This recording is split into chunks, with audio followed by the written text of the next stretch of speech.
Levi and the Levites, chapter 1. The super sandwich. Okay. Number 1. Why do we read the Bible? Because there are 200 to 300 predictions in the Hebrew writings, and they all point to one event. All these predictions point to one event. The event is not a government, it's not an ice age, it's not a war, it's not an earthquake. It's just one little human being who traveled around in an area the size of New Jersey at one little period of time in history. All these predictions point towards one human being. Okay, now, what is the human being known for? That human being is known for being able to heal anybody, but most importantly, first being understood as a person who can discern, address, and remove spirit beings from people who have personality disorders, bad habits, strange afflictions, and problems. Stuff that you might call mental illness. And I declare that mental illness is a myth, because there are deeper realities than the physiological reality that the pharmaceutical industry wants you to focus on. They want you to focus on chemical things so they can sell you chemicals.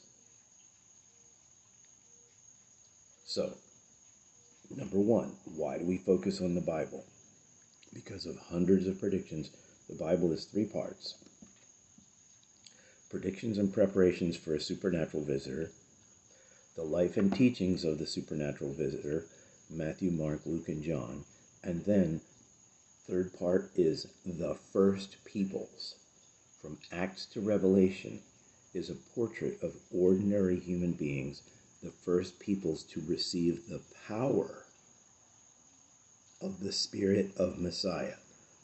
Now let's go back to the Bible.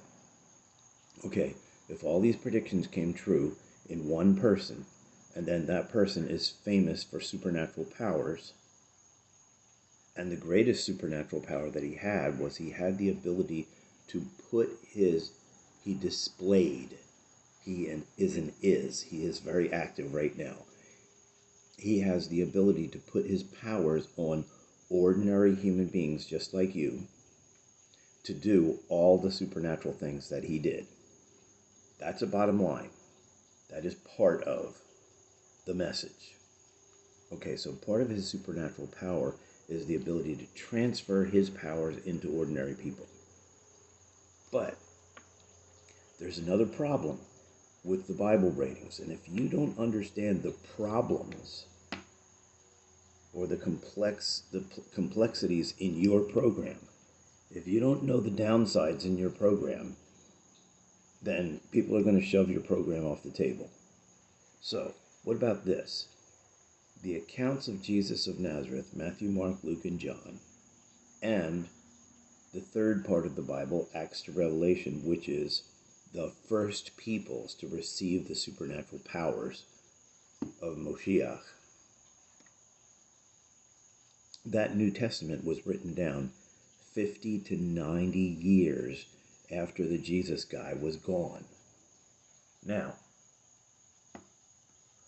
you're a reasonable librarian. How can these accounts possibly be trustworthy?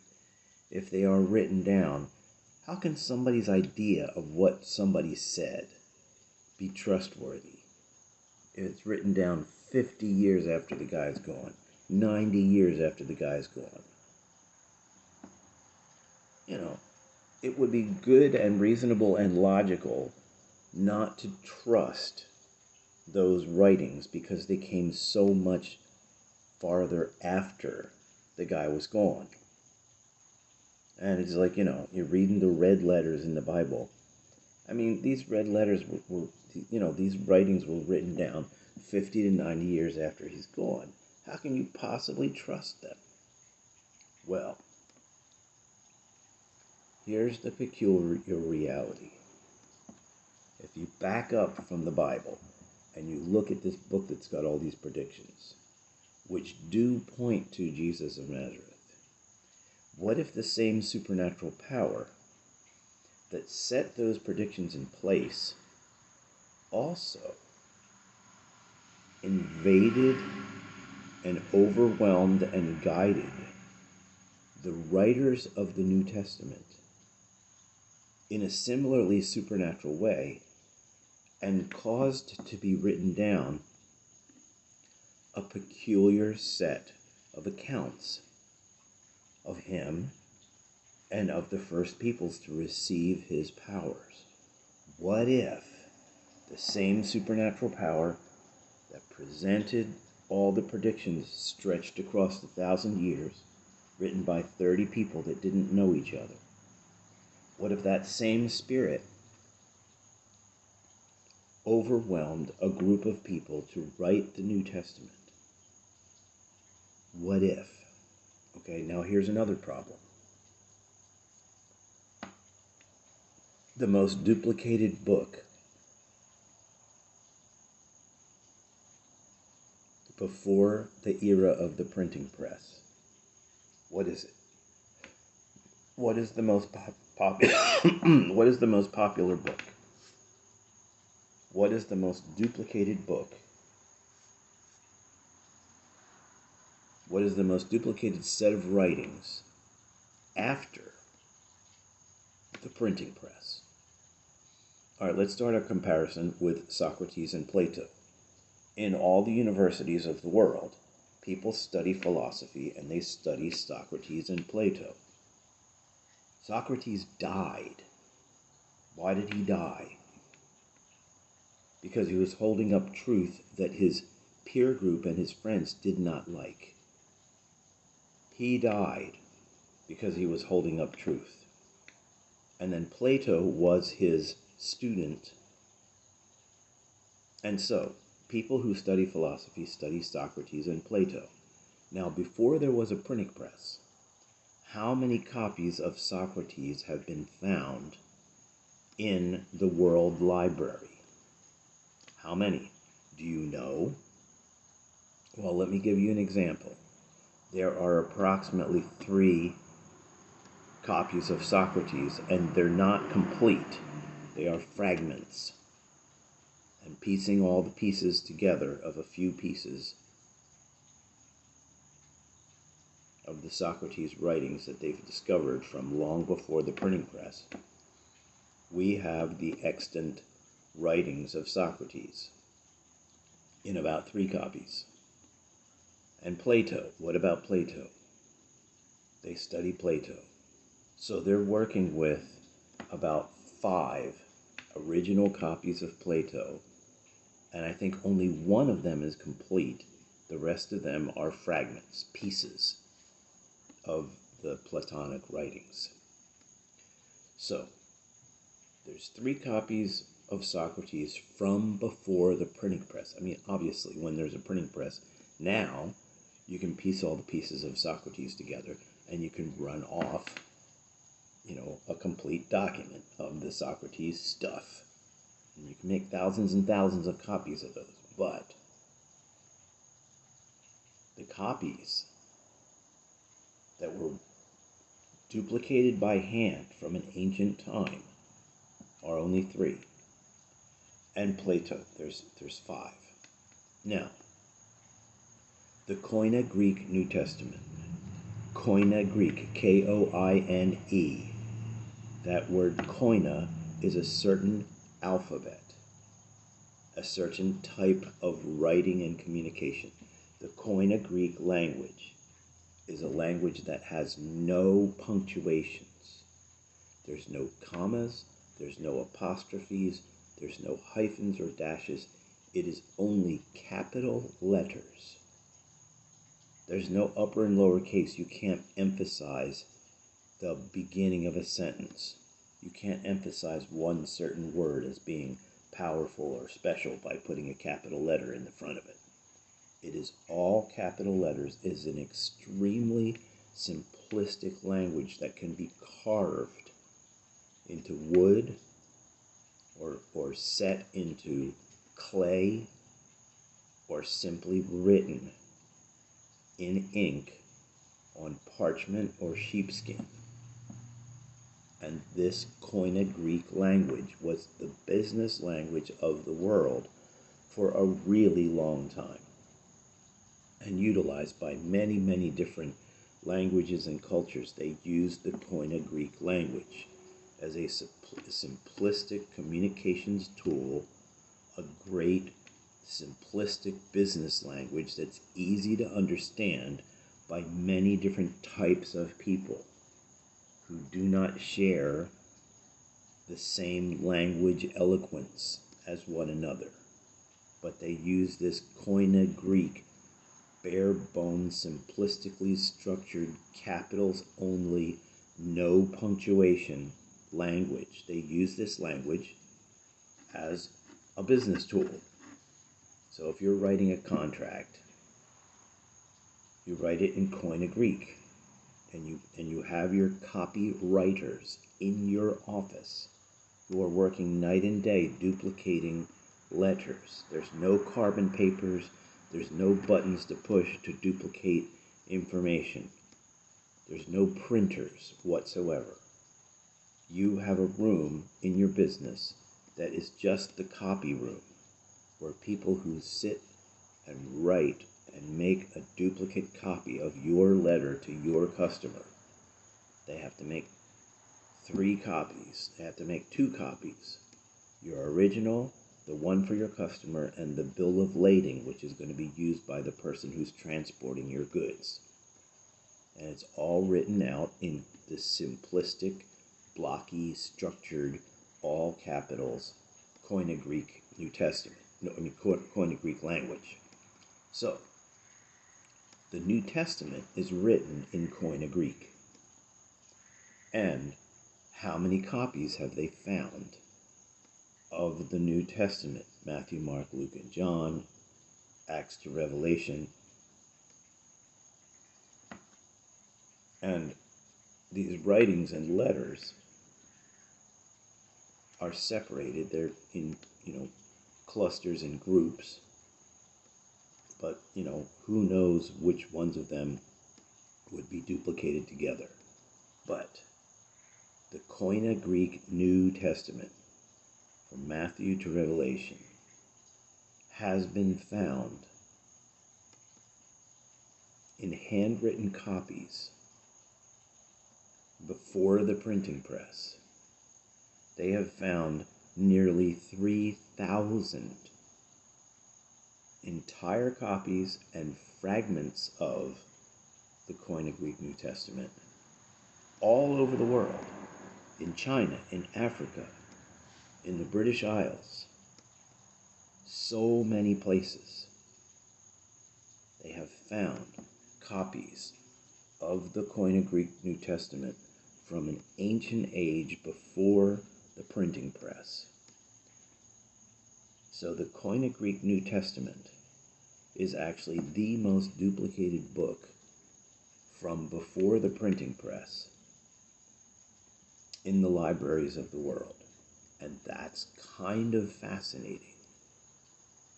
It's like there's a supernatural power or a presence or a being that's hovering over the Hebrew Scriptures and the Koine Greek New Testament.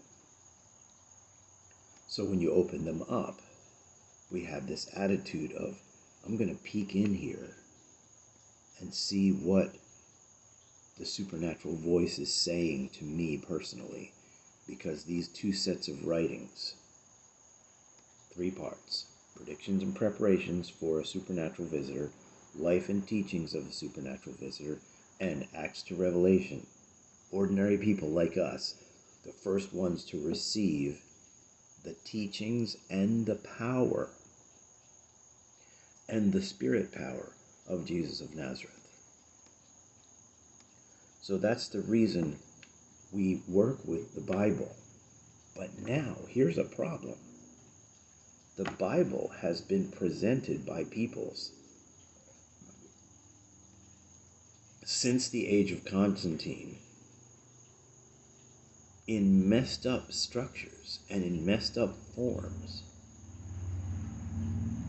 twisted with half-truths and missing things, and a forgetfulness about habits and practices. And from the time of Constantine, there has been this Jesus information business that has been presented in Greek lecture halls and auditoriums. But for the first 300 years, the information about Messiah was presented in intimate groups of friends in closed meetings, sticking to one set of alarmist concerns about what we should be doing and what we should not be doing, about the things that are beneficial for us and the things that are actually detrimental or self-destructive for us, or even depraved and wrong and evil.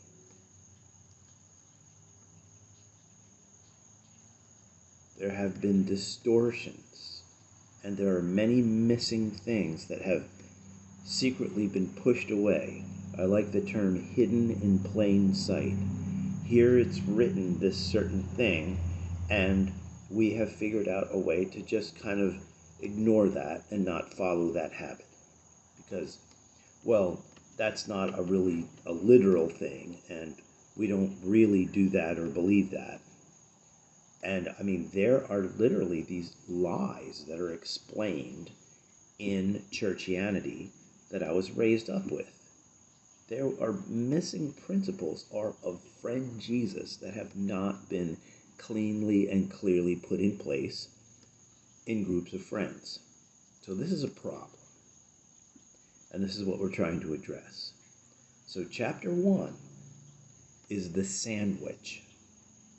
And by this I mean there are two writings from before, far ancient, before the Bible and the story of Abraham and the Israelites. There are two writings from before Abraham and the Israelites. And there are two writings from after the writing of the Koine Greek New Testament. And these four writings, I want you to be so well versed in.